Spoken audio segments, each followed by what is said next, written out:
సంగారెడ్డి జిల్లా గుమ్మడిదల మండల కేంద్రం టోల్ ప్లాజా వద్ద అతివేగంగా వస్తున్న మట్టి టిప్పర్ లారీ స్కూటీపై నిలిచి ఉన్న సంజీవ్ రెడ్డి అనే వ్యక్తిని ఢీకొట్టడంతో తీవ్ర గాయాలయ్యాయి. సంజీవ్ రెడ్డిని హాస్పిటల్ తరలించడంతో చికిత్స పొందు మృతి చెందినట్లు నిర్ధారించారు వైద్యులు. గుమ్మడిదల ప్రధాన రహదారిపై అతివేగంగా మట్టి టిప్పర్ వాహనాలు యథేచ్ఛగా నడుస్తున్నాయని, ప్రధాన రహదారిపై ద్విచక్ర వాహనంపై వెళ్లే ప్రయాణికులకు ఎలాంటి భద్రత లేకుండా పోయిందని స్థానికులు ఆవేదన వ్యక్తం చేస్తున్నారు. అతివేగం, అధిక లోడుతో నడుస్తున్న ఈ వాహనాలపై అధికారులు తగిన చర్యలు తీసుకోవడంలో నిర్లక్ష్యం వహిస్తున్నారని ప్రజలు వాహనదారులను ఆరోపిస్తున్నారు. స్థానికుడు ఫయాజ్ షరీఫ్ మాట్లాడుతూ గుమ్మడిదల బాలానగర్ ప్రధాన రహదారిపై మట్టి టిప్పర్ వాహనాలు అధిక లోడు, అధిక వేగంతో నడిపిస్తూ ప్రజల ప్రాణాలతో చెలగాటమాడుతున్నారని, గురువారం ఉదయం ప్రధాన రహదారిపై మట్టి టిప్పర్ అతివేగంతో నిలిచిన ఉన్న వ్యక్తిని ఢీకొని సంజీవ్ రెడ్డి అనే వ్యక్తి మృతి చెందారన్నారు. మట్టి వాహనాలతో ప్రధాన రహదారిపై ప్రయాణికులకు భద్రత లేకుండా పోయిందని పేర్కొన్నారు.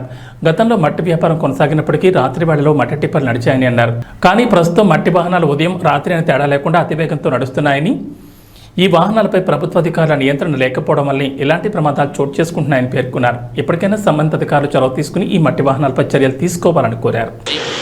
మీరందరూ చూస్తున్నారు, ఈ రోడ్డు పైన, ఈ హైవే రోడ్డు పైన పగలు రాత్రి కనీసం 40-50 బండ్లు, టిప్పర్ బండ్లు తిరుగుతున్నాయి. ఈ పగల టైంలో తిరగడం, వేగంగా నడిపించి రోడ్డు పైన అందరికీ డిస్టర్బెన్స్ చేస్తున్నారు.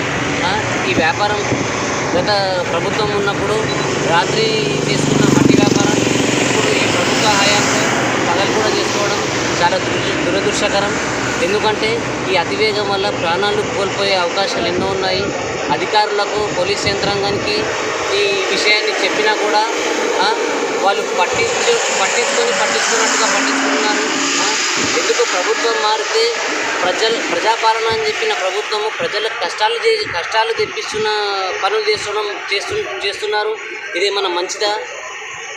దయచేసి మండల అధికారులు, ప్రభుత్వ యంత్రాంగం అర్థం చేసుకోండి.